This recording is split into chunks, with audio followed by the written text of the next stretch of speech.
C'était avec M. de Blacas, ministre du roi, que M. de Nassau s'occupait des arrangements qui nous concernaient et chargeait à ma lectrice, Mademoiselle Cochelin, de me faire savoir que tout était terminé, que le duché était érigé et l'on m'envoya les protocoles, les termes en étant si peu convenables que me décidai à tout refuser. Je ne pouvais oublier ce que j'étais. Si le roi de France ne voulait pas le reconnaître, je ne devais pas consentir à recevoir quelque chose de lui. Je prenais volontiers un autre titre comme un droit de mon rang et non comme un désaveu de ce que je vais été. Ma lectrice porta ma réponse et mes refus à M. de Nessorode. De toute sens fut appelé à donner son avis. L'empereur Alexandre déclara qu'il exigeait d'autres lettres patentes rédigées de manière à ce que je puisse s'accepter. Et dansa fortement M. de Nessorode de ne pas lui avoir montré avant de m'en faire beaucoup d'excuses. Voici ce qu'on arrêta. Les traités du 11 avril nous conservaient tous nos titres. Les lettres patentes devaient être rédigées en vertu du traité du 11 avril qui m'est désigné sous la qualification de Reine Hortense.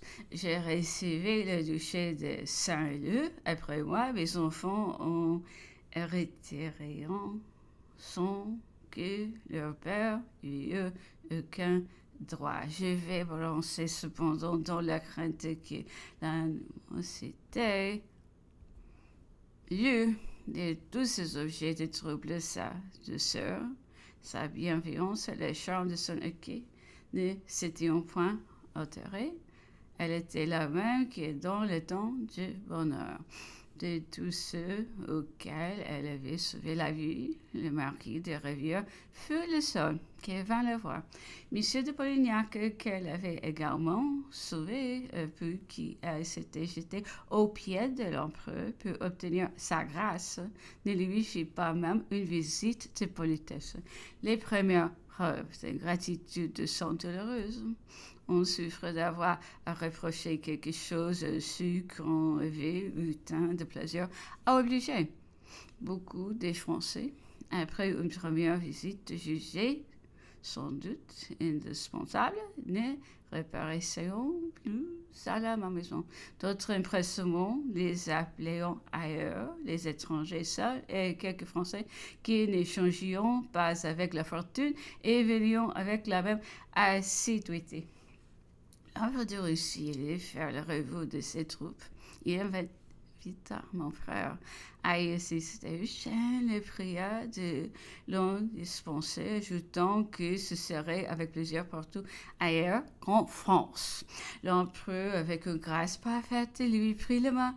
Je vous comprends, lui dit-il. Pardonnez-moi cette demande. On voit que l'empereur avait dans ses manières une délicatesse toute féminine. C'est pourquoi elle était attachante. Il comprenait tout en il semblait apprécier même l'arrêt de nous qu'on était envers lui lorsqu'il découvrait la noblesse du motif qui l'avait inspiré. Le sentiment qui dicta ce refus à mon frère était sans doute le même qui avait empêché M. de Flau non seulement d'aller voir l'empereur de Russie, mais même de se trouver chez moi avec lui.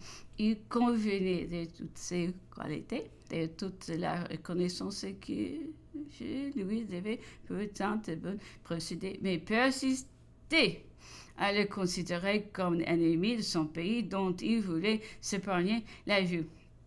Cependant, la plupart des généraux trouvaient dans l'empereur Alexandre un appui et un protecteur contre le nouveau système qui allait s'établir.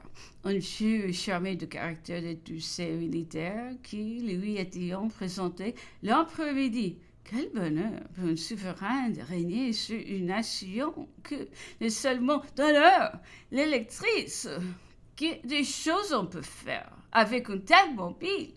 Ceux qui se sont tenus à l'écart et que nous n'avons pas vu, lui répondis-je, sont encore ceux que vous pourriez juger plus favorablement. Les grands-ducs de Russie venaient d'arriver à Paris avec leur gouverneur. L'empereur les envoyait passer une journée à la maison. Il m'avait dit avant, l'impératrice a un frayeur extrême de savoir mes frères à Paris. Elle redoute peu eux tous les charmes qui séduisent, dont les Françaises. C'est un tremblant qui je les envoie à ma maison. Rassurez-vous, lui dis-je, je crois que nous soyons entourés de jeunes et jolies personnes. Je me charge de faire le mentor, ce qui les fit beaucoup rire. Les jeunes grands-ducs se feront remarquer par leur noble maintien, leur politesse et leur sentiment d'humanité, en déplorant les malheurs de la guerre. Ils venaient de traverser plusieurs de nos villages, au riz, et mon faisait une description, les larmes aux yeux. En se promenant dans la galerie de la maison, ils s'appelleront tous deux et éprouveront la même émotion en regardant un tableau qui représentait un paysage couvert de neige. Cela nous rappelle notre pays, me diront-ils, tout attendris.